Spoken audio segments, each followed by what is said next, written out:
Hi, everybody. Welcome to Conversations with Calvin, We the Species. I've just been talking to Fitz Koehler for a long time. Uh, uh, and my head is swimming. I love when my head swims with so much input. It's like, what do I do first? What do we talk about first? I'm so fortunate because of the powers that be in the universe that we kind of met in the universe, and there's some commonality, not a lot, but enough. Of course, Fitzness.com is her entity. She's quite amazing. And again, my head is swimming. I don't know what it's like. I'm tittering. In there, Calvin. We can get through this. We We'll can. get through it. We'll get through it. But it's just so, I mean, your journey's so amazing. Chronologically, tomorrow is something called Election Day. So that's where we are, which means this will be pretty contemporary and ready to roll. So the kind of title for this interview, Fitz Koehler, fitness expert, race announcer, president of Fitzness.com, which is right behind you. In parentheses, I have tack 10 years onto your life, and you can. You absolutely can. She's also the author of Cancer Crushing Speaker. She's a cancer crushing speaker and author of Cancer Comeback Series. That's one. And your Healthy Cancer Cookbook Comeback. And she's got 3 of those going around. So this is coming live from Florida. So I'm turning it over to you, Fitz, to do a little intro, and then we'll just kind of plunge into a whole bunch of different things. Take it away. Yeah. So, Calvin, thank you so much for having me on your show. I'm a big fan of you and of New Jersey. It's the Garden State. Who knew it? So it's such a beautiful state, but I've had the luxury of spending some time in New Jersey and I really enjoy it. So yeah, I'm a highly credentialed fitness expert. I have a master's in exercise and sports sciences, and I've been teaching for decades around the world. And my brand of fitness is Fitzness, and it's gimmick free. It's attainable. My mission is to help people live better and longer by making fitness understandable, attainable, and fun. And so where many people in my industry have really butchered all the information to try to make a quick buck, my endeavor is to come in right behind them and clean out all the garbage and say, no, no, no, no, this is really how you do it, and it's attainable, and you can do it, and here's why. I'm a professional race announcer, so that means I'm the voice, I'm the host of many of America's largest, most iconic running events, the Los Angeles Marathon, Buffalo Marathon, Big Sur Marathon, Fargo, you name it. I bounce all over the country about 30-something times a year to host these monster running events, which invite every type of person from every type of place. Most of my races have 50 states represented, and dozens of countries show up. And it's a real privilege to be there to support the people that have decided that fitness is a good idea and they're going to go out and exercise. I also am the author, as you mentioned, of the Cancer Comeback series, which includes my memoir, My Noisy Cancer Comeback, the guidebook for cancer patients of all types and ages, Your Healthy Cancer Comeback, Sick to Strong. This one is to take patients from diagnosis on out, help them weaponize exercise and nutrition to reach remission, prevent recurrence, and get back to living normally, because cancer patients are brutalized and sometimes people just have no idea. I'd say usually people have no idea how to recoup.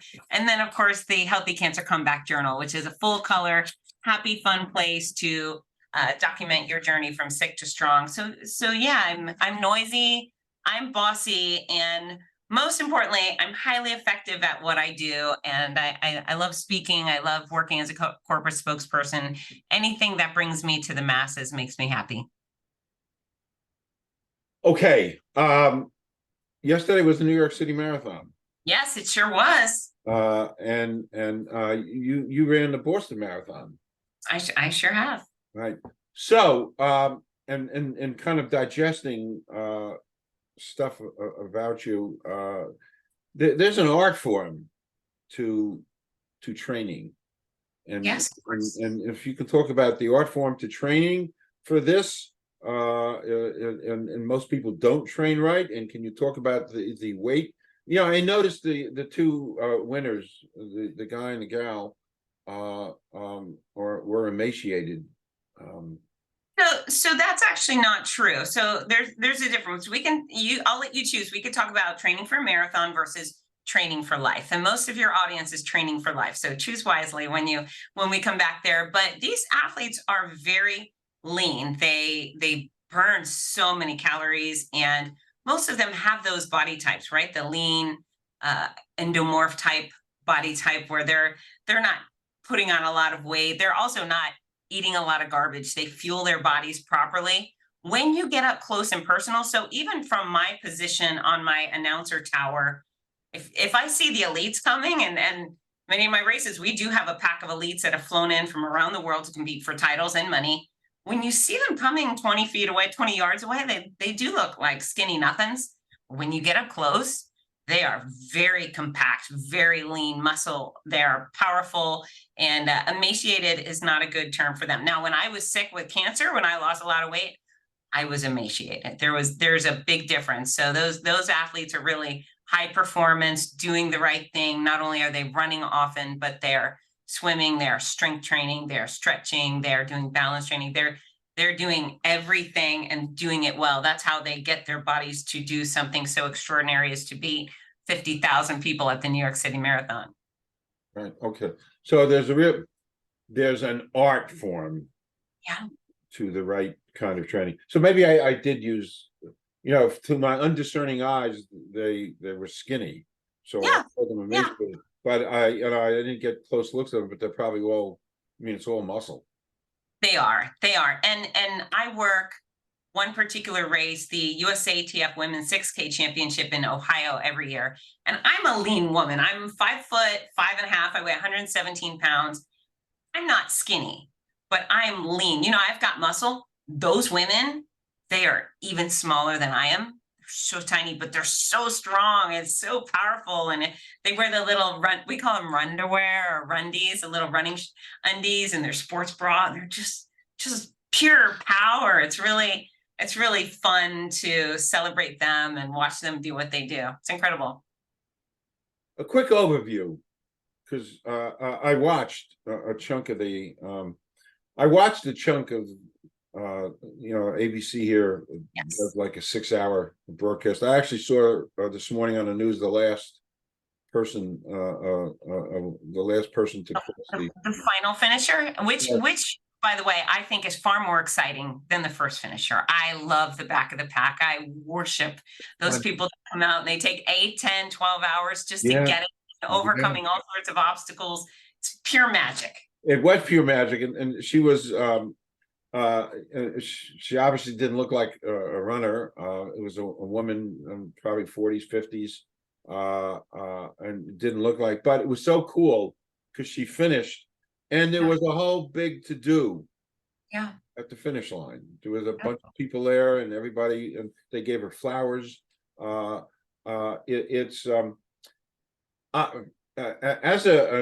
you're an athlete. There's some, I work out as best I can, with my knee and stuff. But I right before the pandemic, I was doing 2 hours a day, 3 times a week at the gym, and I can tell you, if I could bottle the endorphins, wow. Well, you can. You just show up, even with a crummy knee. What you do to get those endorphins back is you do something that doesn't irritate your knee. You bench press, you do push-ups, swim, you do anything that just doesn't tick off that body part, right? It was just it real, and there's so much. When I'm done, I worked out this morning before us here, and there's just nothing. There's nothing like it. Yeah, Calvin, what's so wonderful about fitness is when I started teaching back when I was just 14 years old, I believed in it. I had been exercising at a gym and I thought, I love this. I love the way it makes me feel. And quite quickly, I fell in love with the ability to help other people. And I believe in the benefits of health and fitness, not only to your body, but your mind, your social life, your professional world, etc. but I believe in it even more so today. And the reason being is because, you know, fitness is for everybody. Sure, at a race of 50,000 people, we probably have 1,000 that look, quote unquote, like you were suggesting, like a runner. But the reality is there's 49,000 other bodies out there that are the bodies of runners. They look all sorts of ways, and they're every color, every race, every religion, they're every age. We have people in their 90s. I've witnessed people in their 90s complete full marathons many times. Oh. And it's the greatest form of, it's the greatest part of society where we all show up, we run as one, we have this unified goal, we're all in it together, even though we're operating independently.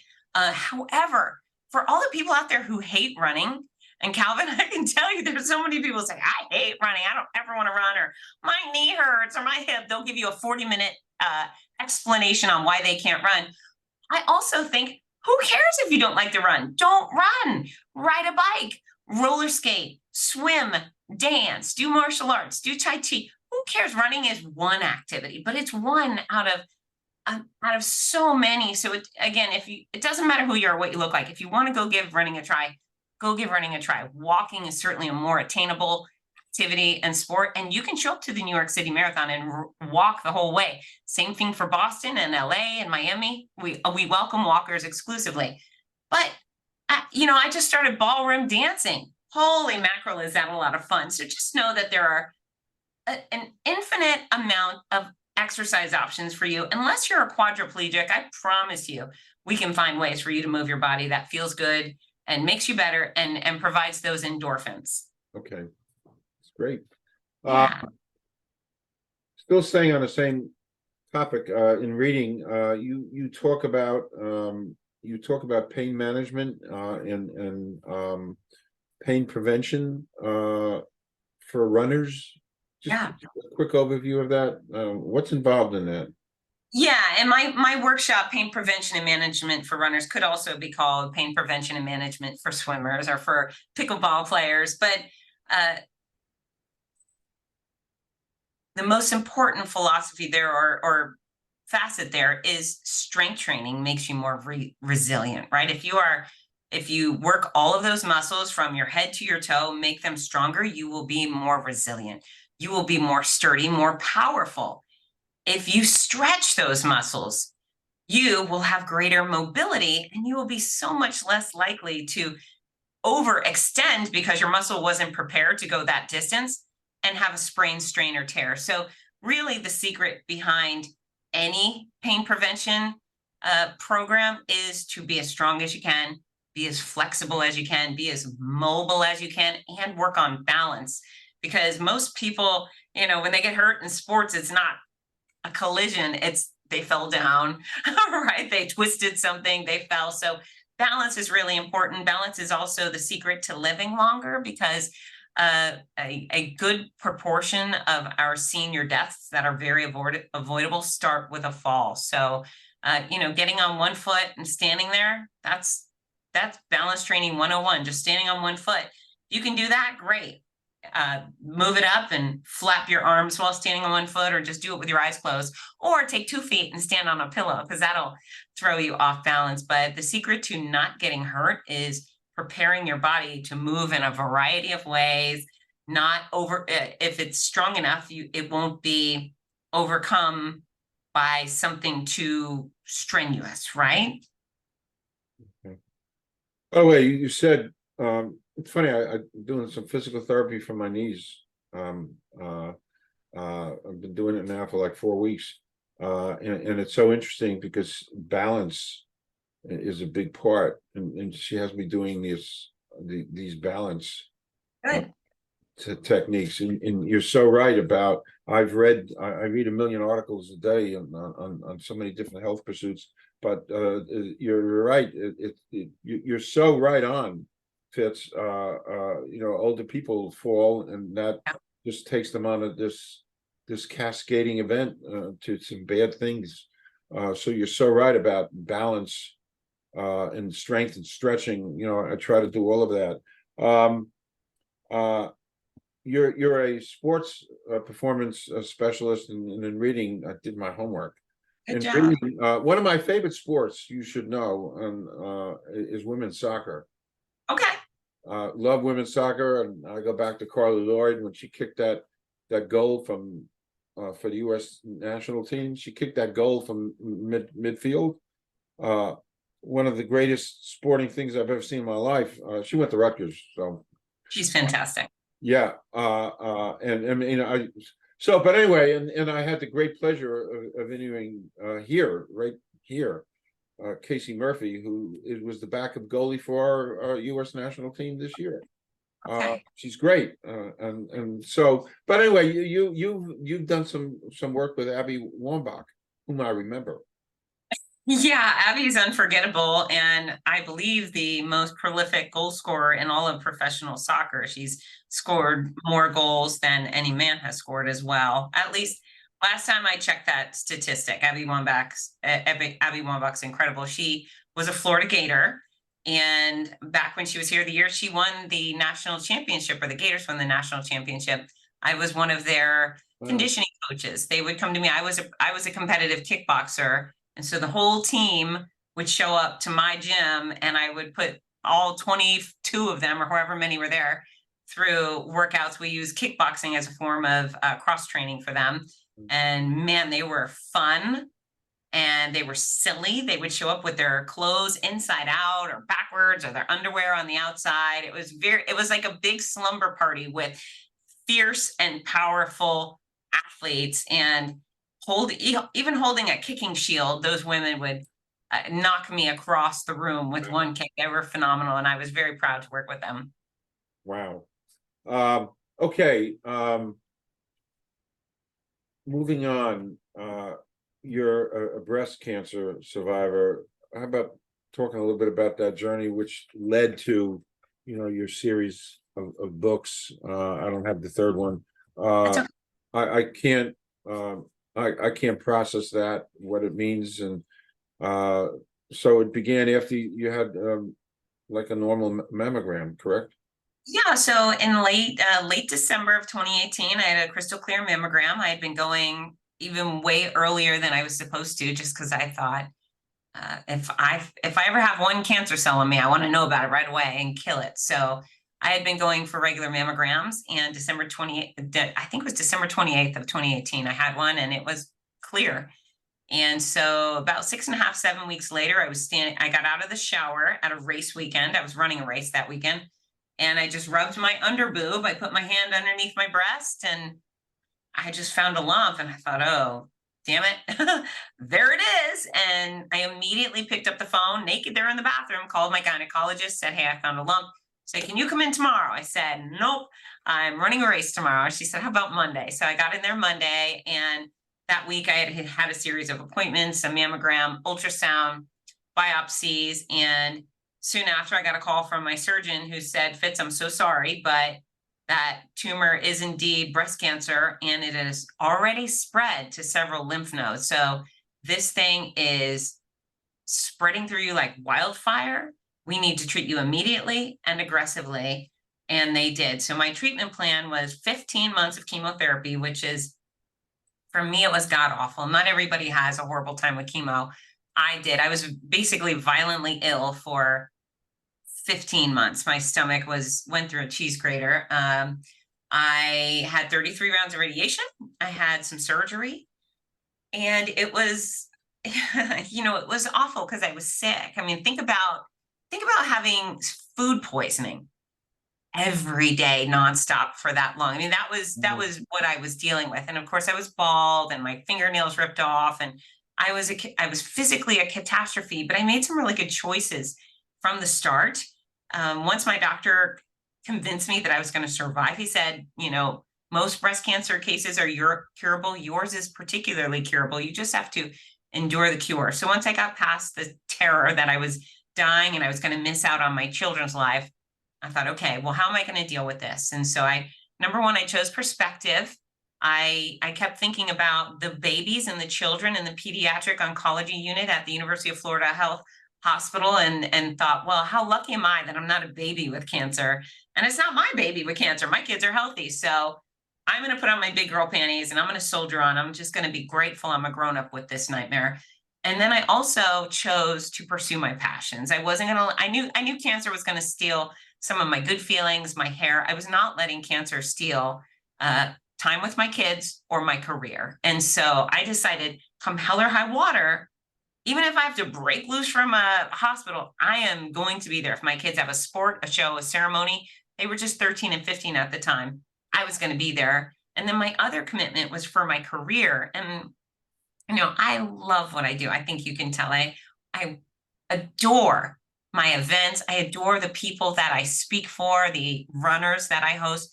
And I knew that if I stayed home and did nothing, if the big Sur Marathon was taking place, all I would have done was cry. I knew that if I didn't go do the things I love, I would grieve, and it would lead to depression and possibly even death, right? So I boarded about 30 planes out of Gainesville, Florida that year in 3 months. And travel was hard. And quite often I would sleep on those hotel bathroom floors. I was a very sick person, but the miraculous thing that would happen is, at 5 a.m., 4 a.m., my alarm would go off. I'd get myself up and get myself ready, and I'd show up on my stages. And again, rough night. But the second I showed up on my stages, surrounded by those wonderful people, every single thing that was wrong with me just disappeared, just washed away. I wasn't sick. I wasn't suffering. I wasn't tired. I got to be full force Fitz Koehler again, as long as I was immersed in my passion, these things that I love. And so that was a real big lesson to me, because when you get sick, people instantly start saying, hide out, wait, wear a mask, hide, duck for cover, isolate. And what could be worse for a person than isolation? We all learned that. How many people committed suicide during COVID? Healthy, young, vibrant people jumping off of bridges because they were alone. And so you don't take someone who's sick with a scary disease and isolate them. And so for me, being a part of life while I was trying to save my life was the best decision I could ever make. And so I try to encourage people, no matter what your passions are. If it's animals, great. If you're in the hospital and you can't be with your animals, get on YouTube, look at your phone. There's funny animal videos everywhere. If you love to paint, paint every day. There's things you can do that will keep not only your body going, but your mind. And then the other most important things came in with exercise and nutrition. And believe it or not, we do have some actual control over our situation. So I'm a big believer in the Western medicine. I am so grateful for those pharmaceutical companies that made those drugs that killed my cancer systematically, and the physicians that implemented. But, can you exercise during treatment? Even if you're super sick, even if you had surgery, the answer is yes. And, most physicians are telling their patients, you should exercise, but no one tells their patient how. And so when I was going through it, I actually got on Amazon. I looked, where's this book on fitness and exercise? And that book, or fitness and cancer, and it didn't exist. There's some kind of superfluous books, but nothing really targeted the actual nuts and bolts of how do you exercise with chemo, with radiation, and so forth. So I wrote that book. I decided, well, phooey, I'm a fitness expert with actual cancer experience. So that was my noisy cancer comeback was my memoir. But healthy, there's hundreds of photos in here, instructional pictures on how to exercise. And then more importantly, when cancer leaves you stuck in a chair for whatever reason, here's exercises you can do in chairs. And then sometimes you're just stuck in bed. Here's a whole bunch of exercises you can while in bed. And then if you're like me and you're kind of sick and you need lots of showers, here's a bunch of stretches you can do in the shower. And so thank you. Yeah, it's not about being what you used to be. It's about doing what you can now, because, someone out there is telling you, if you've got cancer, someone's saying, just lie in bed, stay still, rest, rest, rest. Okay, well, if all you do is rest, you lose muscle mass. You lose strength, you lose stamina, flexibility, mobility, balance. What can be worse than cancer and a broken hip or a cracked skull, right? So we have to do what we can. And so my cancer experience was absolutely no fun. And given the choice to redo it, I would not sign up. I would not get in that line and say, yeah, give it to me. It worked out.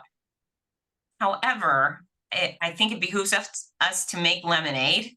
And I did. I've been able to help thousands and thousands of cancer patients and survivors get back to living. And, the threat of being stuck where you are, even with my knowledge and my efforts, I became a skeleton. And it was, eating was really hard, and I kept losing weight. And it was about that time where my mom said, you need to eat. You look like you were in the Holocaust. And I said, I know, I do. It's cancer, and it's hard, and it's horrible. But when I was in that terrifying position, I knew exactly how to dig my way out of that hole. Why? Because I'm a fitness expert. I had a brilliant game plan already in my head, and I executed it perfectly. But at that time, I was just pained for the millions of my peers, of the other cancer patients around America, around the world, who have been ravaged by this disease or its treatment, and they have no way to get back to any sort of normalcy. And so that's the beauty of these books right here. This is why I want them in the hands of every cancer patient, much like that book, What to Expect When You're Expecting. Every pregnant woman gets it at some point. I'm hoping that moving forward, every cancer patient will end up with Your Healthy Cancer Comeback. The second they're diagnosed, someone who loves them says, you know what, I got this book for you. Read it and use it during your treatment, and let it be the guide to get you back to where you want to be. So I'm very proud of these books, and they've done extraordinarily well. And the majority of them are purchased as gifts for people we care about. Right. Listening to you, and I've said this for a long time, as advanced a society as we are medically, we still don't know a hell of a lot. We don't. I mean, when COVID came out, every week they were changing, they're still changing. They're still fixing things and trying to understand. But listening to you, there's so much we don't understand about the body, and about giving the body a chance to fight, and the mental, the attitude, the energies that are given off, these unknown elements of healing, which you conquer, and fitness is one of them, and the attitude, the whole mental thing. So what I'm saying, and I've seen it, I've plunged into so many different aspects of medicine, trying to be aware, and listening to you, these books you wrote, they are testament to harnessing energies that we just not too sure about. Even in the worst of situations, we all have choices, and we'll make them every day at work. We'll make them every morning when we would get up. Should we brush our teeth today? What are we going to have for breakfast? Which route are we going to drive to work? And should we exercise? Should I have the apple instead of the Dorito? We're constantly making choices. And I find on the sad side, most people make excuses, right? When they step in front of the apple and the bag of the Doritos, something in their mind says, yeah, let's get those Doritos, right? So it's not that you can never have a Dorito, right? But more often than not, the people that are having a rougher time of life continuously make excuses instead of making good decisions. And I think there's a lot we do know, with fitness, as I mentioned earlier. There's a bunch of really horrible people in my industry that are selling supplements and pills and powders and all sorts of snake oil garbage. And they're just promoting crap, which takes good people's hard-earned money and then steers them in the wrong direction. And so, of course, they haven't lost the weight, or they haven't had this miracle fitness experience, and then they give up, right? If there were more people just saying, yeah, do a little better every day. Okay, today you can walk to the mailbox. Tomorrow, walk to the mailbox, and then one house over, right? You can, who cares if you can't do a push-up on the floor? Do push-ups against the wall, or stretch in your chair. It's just these baby steps. Imagine if you were going to learn how to play an instrument. You wouldn't be rocking out tomorrow. You would still be learning one note at a time. And that's really how fit bodies are built, is one step at a time. And eventually you've accrued so much of your efforts, and your body starts saying, okay, now I'm in good shape. How do we get even better? And you've lived you've lived such a great life, Calvin, that at your age, you're saying, I still feel good, because it's no fun to live really long unless you're living really well. You know, longevity sucks if there's no quality, but if you can combine longevity and quality, it's usually because you gave a damn when it came to food, and you did a smattering of exercise at minimum continuously. So I don't think it's all very complicated. I think people have just too many excuses in order, and don't do the things they know are good for them. And I really wish they would. That's why I exist, to help not only educate people, but encourage them. You can do it just a little bit. You don't have to run the New York City Marathon, but can you do better today? Can you be better tomorrow than you were today by 1%? I think you can. Great stuff.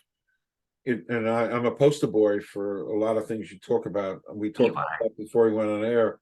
I'm a living example of exercise and nutrition and attitude. It's all up here that allows you to function. In other words, what you're saying, Fitz, it works. It works for me before I even knew you. It does work. It does. And imagine, let's say one of your listeners is 85 and overweight and has never really done anything for fitness. It's okay to make a U-turn at 85. You can start becoming better than you were at 85. So, just care about yourself. Care about yourself at least as much as you care about your car. Most of us are taking those cars in for checkups, and we give it the right gas and maybe some wax, give the same, at least, care and attention to your body. And I promise you'll have more happy days because of it. Yeah. I so subscribe. Off topic, off topic. One of my favorite questions to ask, you don't have to answer it, but I like this question. Completely off topic. Here goes. You can do a couple of answers, whatever. Excluding family or friends, somebody living or dead you'd like to spend a day with. Abraham Lincoln, father of freedom. Boom. Thank you. Great answer. Great answer. It's almost like you were ready for me to ask that. Is there a second choice to Abraham Lincoln? Sure.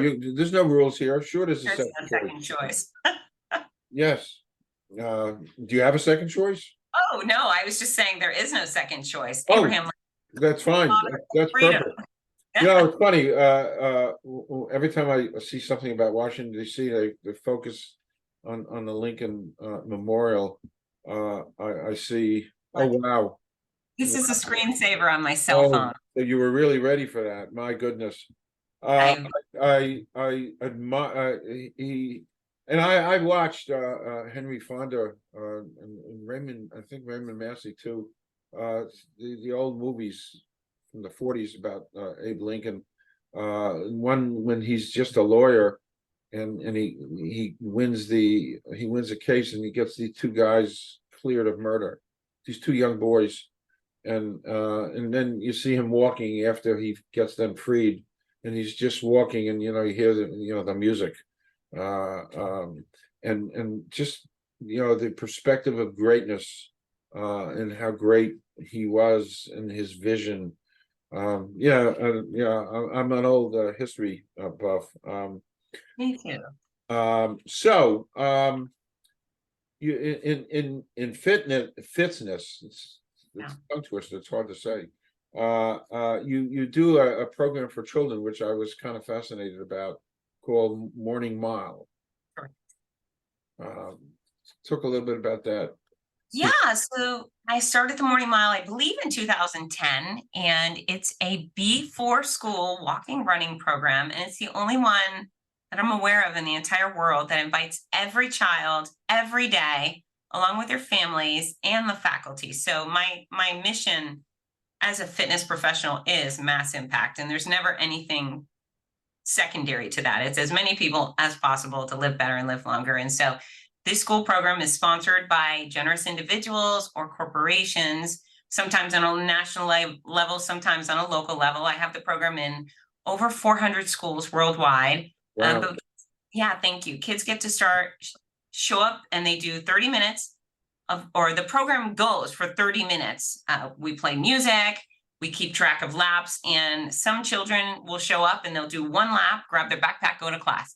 Some kids will come out and run 4 miles, and then they go to class because the program is over. Most of my morning mile schools have about 100 participants per day or more. Some of my schools have 300 to 400 people out there walking and running each day. There's no pressure, no coaching, no choreography. It's called the morning mile, but it has nothing to do with 1 mile. It's just about movement. And the kids come out, I mean, they're wearing their dress and their cowboy boots, and there's no pressure. So there's other running programs out there, and some of them focus on only girls or only boys or only this age or only if you have a lot of money to pay for the program. The morning mile is free to participate in. It's free, and we want as many people out there as possible. We have a really fun system of rewards. And so, I mean, my morning mile kids and families have run and walked millions and millions of miles so far, and it's just incredible. It's not only good for their bodies, but it's really good for their minds. You know, exercise in the morning turns on your brain. It's literally vroom vroom for your brain, so the children learn better, they perform better academically, they get in trouble less often because they've released their youthful energy to start the day. I have so many parents that have kids with ADD or ADHD reach out on morningmile.com and say, Fitz, can I get this program at my school, because my kid needs this so they can function throughout the day. And quite often those are parents who say, I will volunteer and be the morning mile volunteer each morning. It's a really easy effort. But yeah, I'm so proud of that. And I truly believe that if we can instill healthy habits in these kids, much like we do teeth brushing, right? Nobody even thinks about it as we don't go, oh, I'm 18, I'm going to stop brushing my teeth. No, we brush our teeth because that's what we do. So if we can get these kids to start almost every day walking or running in an active way with fun and music and friends, then they'll keep doing it because that's how their body feels best. So yeah, morning mile, morningmile.com. If anyone's interested in getting kids moving in the mornings, I would love to connect with you. Perfect. I'm actually writing that down. I take notes. I'm taking notes. No, I take notes. Real fast. This is a fast. There's so many layers and aspects to you, just to kind of get this out. But you're a TV personality, you're a corporate spokesperson, and you also are on a speaking tour. Just a quick overview of those things that are part of you, all under Fitzness.com. Yeah, so corporate speaking, I've done speaking keynotes and spokesperson work for companies like Disney, Oakley, Tropicana, Office Depot, American Cancer Society, American Diabetes Association, tons of companies and corporations, associations around the country and internationally. And I speak on topics like we've been discussing, helping people do better and be better, not only physically, but mentally. And I do include the cancer topic for a lot of people who need to hear about resilience and mental fortitude. So I love doing that. That's, you know, when I do race announcing, it's all fun, yay, celebrations. When I speak, I actually have the opportunity to inject messaging into people's brains, get them to absorb the information and do something with it. I also speak for universities, which I love. That's called Create a Career 101, where I help university students follow their passions and build a career doing what they want, when they want, where they want, with whom they want, for the amount they want, which is what you need to have that dream career. So yeah, I do a lot of blah, blah, blah, Calvin. I talk, and it's very fulfilling. I love helping people. Funny, I when I taught at Rutgers, I taught what you did. I taught career explorations. Okay. You know, helping kids kind of navigate life, because I think they need it. They're busy doing that all day long. And they must have great wrists and carpal tunnel and stuff doing that. You know what I think is on top of the excellent instruction students are getting from their professors, it really benefits them to hear from actual entrepreneurs or people in the business world. So we need our professors, the people that are solely academic. We need them there doing the thing that they do. But I think it's a real great addition to bring in people who have learn from the school of hard knocks. We have put to practice all those philosophies they're teaching in the classroom and sharing that experience. My presentation really is built off of my mistakes and helping the students not repeat my stupid mistakes. They're going to make their own dumb mistakes, I'm sure. Just don't repeat mine. Learn from me and you'll make your own errors. Don't make mine. Brilliant, brilliant. Watch why I segue this. Favorite movies. What are some of your favorite movies? Favorite movies. That's so funny. I love Willy Wonka. It's the old one, but I don't know what else. I like comedies. I love Anchorman. I love the Marvel movies. The Avengers flicks are great. Yeah, I used to like scary stuff, but not anymore. Ever since I became a mom, I'm averse to that. I want a movie with a plot, and I want some sense of humor. And then I also loved Elvis. That's a recent good one. That was I saw that. Oh, outstanding. But I did see Priscilla yesterday, and it was very mediocre. So Elvis was great. Priscilla, mediocre, not terrible, but that's my movie review for the day. Okay, that's fine. And segue, you've actually trained some celebrities, correct? Yes, I have worked with some celebrities. It's funny. I'm trying to think of whom. Do you remember on my resume? It's so funny. Some of the stuff. Yeah, Brooke Shields, Steve Spurrier, wasn't he the coach in Florida? Yeah, coach, the head ball coach. He's fantastic. I never trained coach. I used to train with him though when I was in grad school and I was competitively kickboxing. I would go jump rope in the end zone of Florida Field, the Swamp, Wow. and his team would bring out his stationary bike and he would ride while I jump. He's great. Yeah, I've worked with a ton of celebrities, not all training them, but everyone from Brooke Shields to Donny Osmond, the Wiggles, Carl Lewis, golly, I mean, just so many. Christina Applegate. There's been a lot. It's hard to remember them all, but lots. Okay. Winding down, because the truth of the matter is you're busy, but I could hang on and chat for a long time because everything you do, it's just so fascinating to me because I know it's life. Well, Calvin, you have to invite me back on again. How's that? We can talk about the other stuff. Yeah, and I in a heartbeat. My last I like to ask this question too. It's a temperature check type question. How do you feel about AI?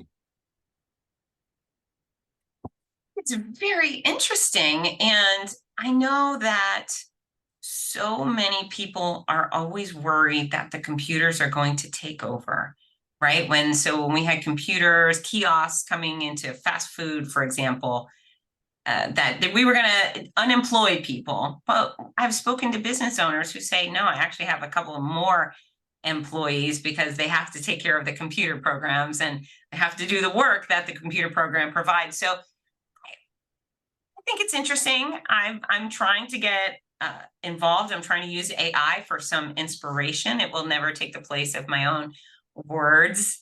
It will never. I would be embarrassed to use an AI word over my own. I think I have my own voice, and that's very important. But I think it's exciting and interesting, and times are changing, and we have to go along with them. If you fight it, you'll lose. Yeah. Great answer. Great answer.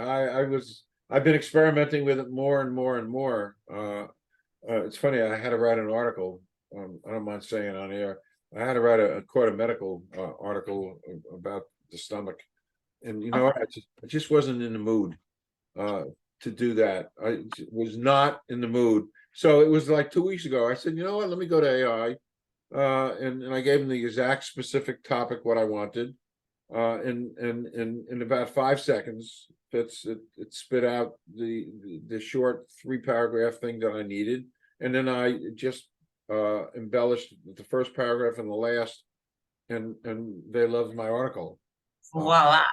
With 3/5 AI, so be it. Anyway, this was great, and yes, I mean, you come back anytime, and I'll listen. I'm an emissary, and I'm such a believer in your journey because I lived part of it myself. So I'm just gonna push this and promote it, and you can come back anytime to chat about anything, because we just kind of scratch the surface. There's so many depths. I can't thank you enough, because I know you are hugely busy, and for spending some time here. So Busy for you, Calvin. Thank you. Thank you for having me. This has been thank an you. absolute pleasure. You're lovely. Well, thank you, and so are you. Thank you.